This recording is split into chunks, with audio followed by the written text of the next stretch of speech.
another day.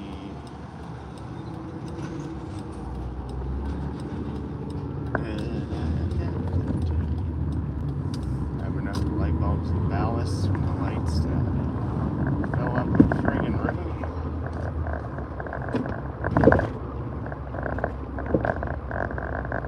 It's crazy how long some of these trailers are. They need to like go on the total opposite side of the road to pull out. Crazy. A little less sunny again today. It's gonna be a cloudy week. It's been a little too hot. I haven't put on the AC. I like the weather, but when it gets like heat wave hot, when it's dry out, it sucks. Because then all your grass is dying when the water bounces up. Oh, man, moisture is good. I have a mix, so I don't want to be like crazy windy where it's throwing metal around in the yard. It's a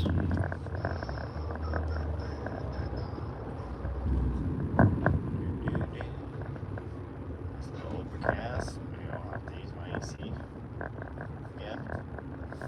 Down to 16 from 33. That's like a 17-degree drop. That's great. Temperature literally halved over day. I think yesterday was 21, so chance of showers and rain this morning, but I got all the boxes delivered that I needed to. I just had to put a tarp down in the truck. Ugh, the boxes are cardboard, so I don't want to get soggy.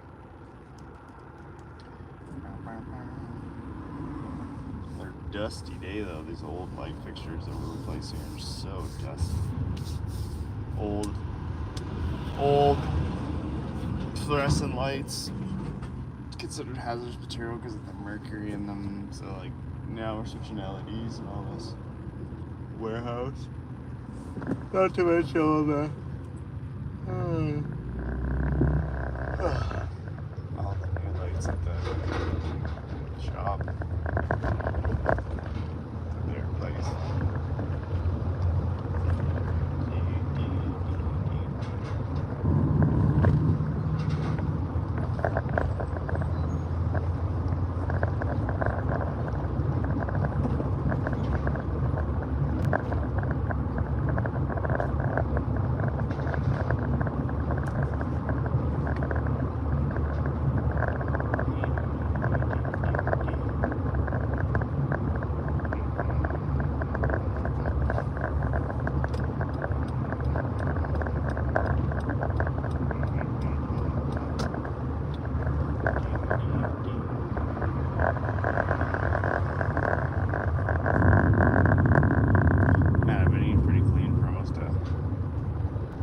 Now, only cheat days on the weekends. Starting to crave, man.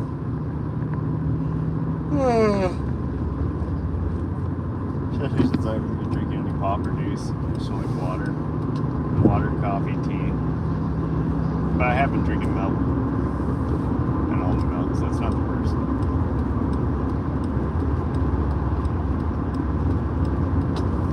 Milk has quite a bit of sugar in it. It's like 13 grams per cup. Which is kind of crazy if you think about it. So like, think about like if you kind of like portion that out to where it's 333 mils.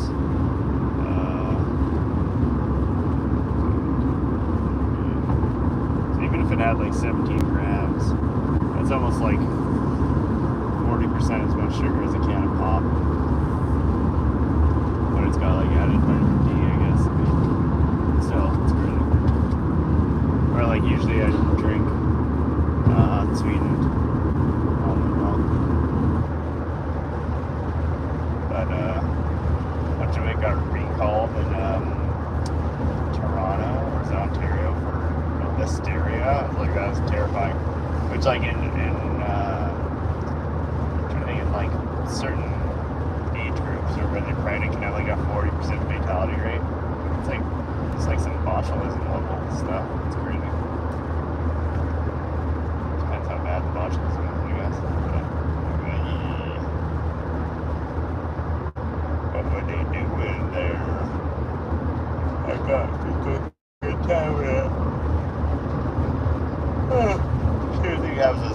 E. coli, but you don't expect that to happen at like a facility handling nuts.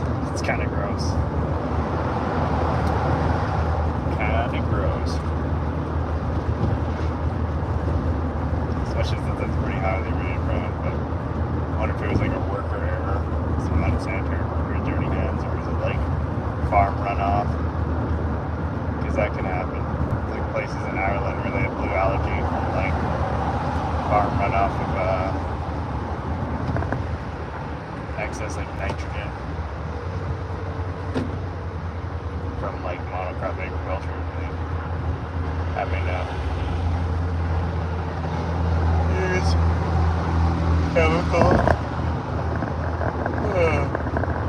There's always some weird stuff going on. There's like E. coli outbreaks in Romaine over and over lately. All the hurricane water contaminating all these sandy crops in Florida and stuff.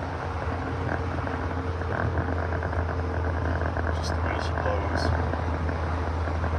Especially with like super high expanding population in Canada, like you're not gonna be able to keep the same levels of scrutiny when you have all these new workers. Which it just happens when you're growing. But in Vancouver they got people dumping in the sewage into the ocean. Come on. Garbage in the rivers in New York. Man. Which is interesting because normally like the levels of pollution here are like quite low, but they're definitely getting higher. As population increases naturally, right? Some of these Scandinavian countries got it unlocked. Got like no garbage. The goal.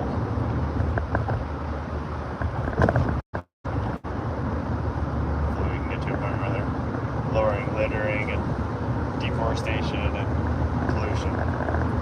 So we used to have, I think Alberta had like one of the cleanest air qualities in the world. It's crazy, but it's probably because we have such large forests sequestering all the carbon and pretty good energy, clean energy policies, low population.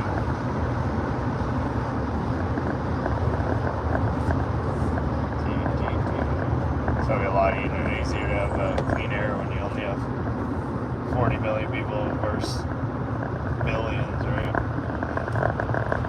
And you have such a large forest with all that carbon capture stuff. Now they're even doing carbon capture artificially, where they're just gonna like sequester carbon in these facilities and then just bury it. It's pretty interesting. Wonder if it'll have an effect. I wonder how many plants they need to have, but it's worth a shot. I suppose if it creates jobs for me, whatever. How you doing? Working in a nuclear plant, though, that'd be fire. But yeah.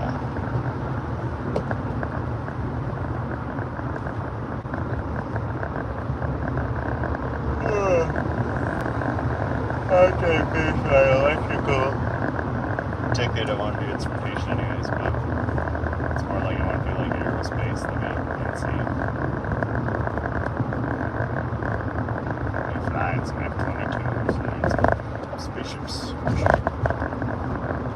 Going to the moon.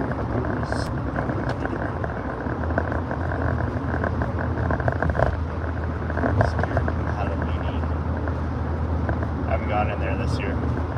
Got me going to Spirit of Halloween now. They got like freaking skeletons that are 8 feet tall. They're $800. It's like, holy. It's for like millionaire families.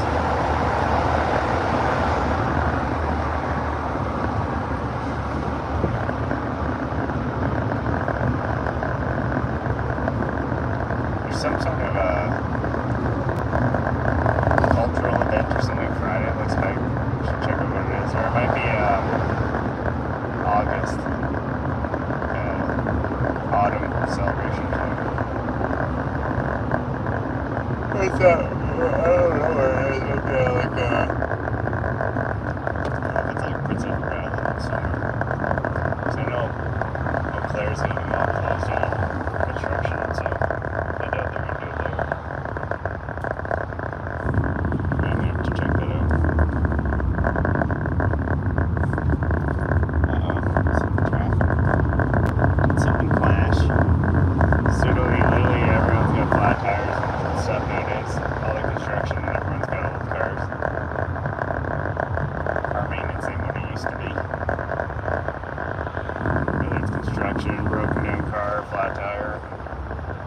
always some,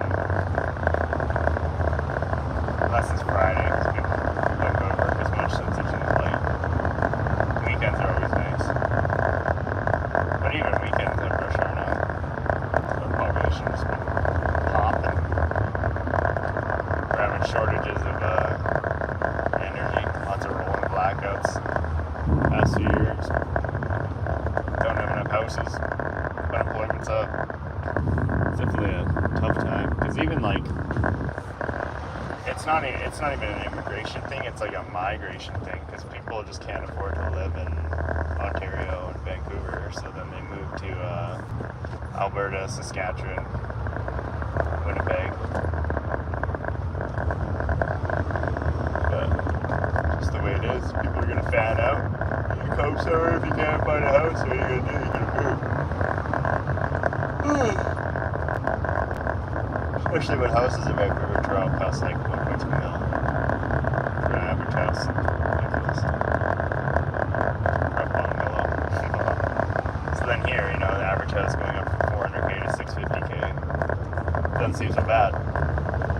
Some people living there, it seems pretty bad, but that's the way it is. That's the way it is. And it's crazy, even with rates at 6 and 7%. Still did depress house prices in Alberta, because there's not many houses. And then a bunch of Alberta burns down for fires, and now there's even less houses. I'm thinking Fort Mac and Jasper just getting demolished. Which is crazy. Oh, big accident on the other side of the road. Which is weird. I don't know why this side is being affected.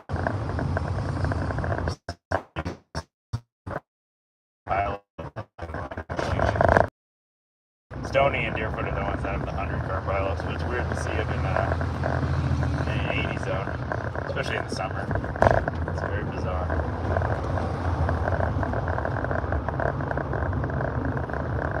Lots of coppers. Oh, what we got?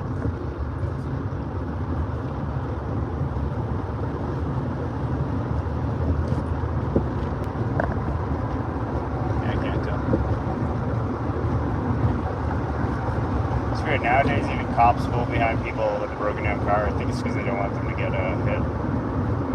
And then it ends up just destroying traffic at all. I didn't even see a broken down car on our side, and we were going like 3 blocks. They're screwed on the inside. Oh man, look at that. Torched. Even reducing a couple lanes is enough to just destroy traffic in the rush hour.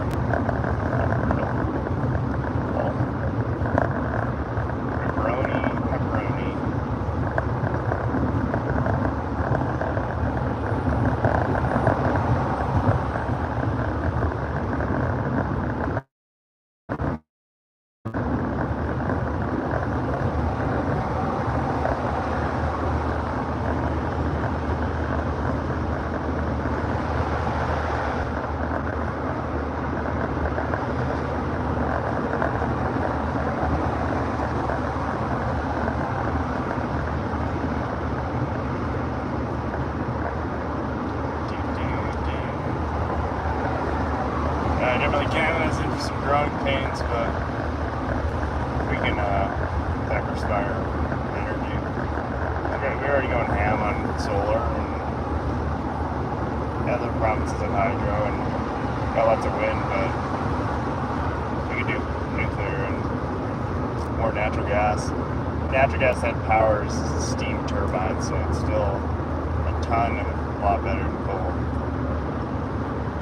Yeah, I don't know. We had a lot of solar projects on the go, but we've been having these rolling blackouts in the winter, even like during the heat wave, because everyone's got their AC on, lost power a few times. Or just had like emergency reserves need to be hit, which they have like these big underground turbines that store power. But other than like they're trying to do super capacitors now, because it's not like there's no way in hell you're gonna have enough lithium ion to actually have any storage. There is no storage, so just all, they might have a turbine spooling or like water that they're damming, but other than that, there's not much residual. It's all live, so all this intermittent power like solar and wind is not going to cut it when our population keeps going up by hundreds of thousands. So we're going to need to either get nuclear or just get more liquid natural gas. Get the turbines rolling. But they could do more supercapacitors and storage like that to be able to hold some of this solar in the night. Seeing as we got all these new nice solar stuff. Solar Barlow, Solar Deerfoot, Hoyen, Medicine Hat eventually. This person is coming in like a rocket. What are you doing? Are you okay then, buddy?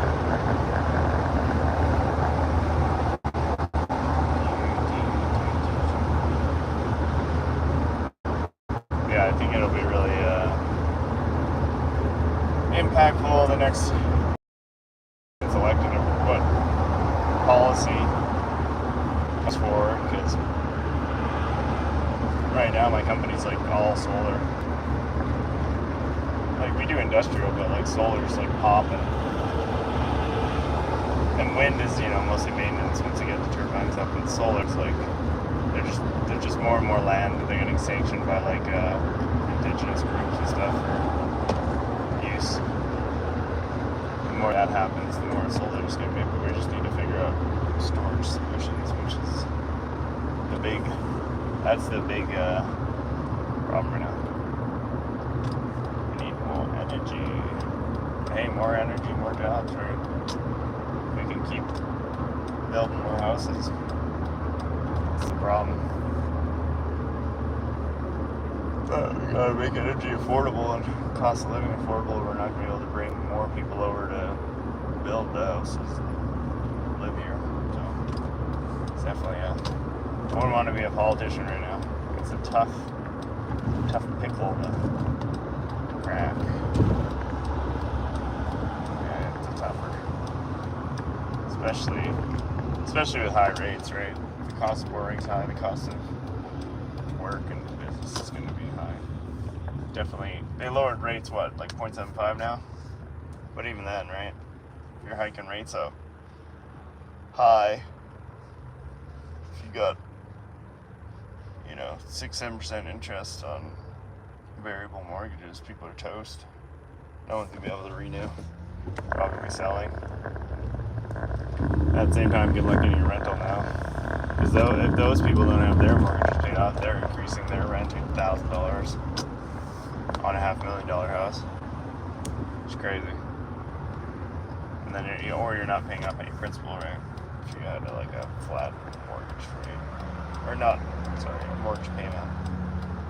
Or like, some people might be on variable and their interest goes up, and then their payment goes from $2,000 to $3,000, and then other people, their payment remains at $2,000, but then they're charged $3,000, so then they can actually even go negative principal. So it'd be like you're losing $12,000 a year on the house that you're paying $24,000 a year on. I was like, oh my god, just negative balance. Yeah, can you imagine having negative interest rates on mortgages, like some Japan stuff? That'd be gangster, man. Give me that. Give me some of that. Ain't no one got savings anyway.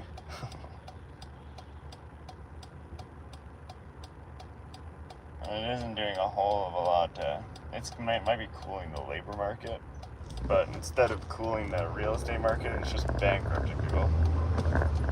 So then that in turn is just going to cause a depression, but whatever. Kind of stoke the fire with all the inflation and stuff, so print a lot of money and then there's inflation. So if you have bad policy that's printing a lot of money and wasting it with like huge bloated government, you're kind of hooped. You can blame it on global stuff all you want, but you can see the countries that didn't print money, that they don't have inflation, so kind of reap what you sow. What can you do? I'm sure they, at the time, thought it was the right thing to do, so they did it, right? Are you gonna go forward?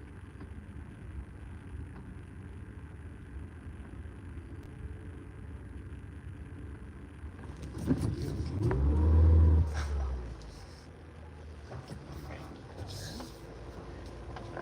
skilled in memories of the driving. It's a nice Dodge. Pepperoni.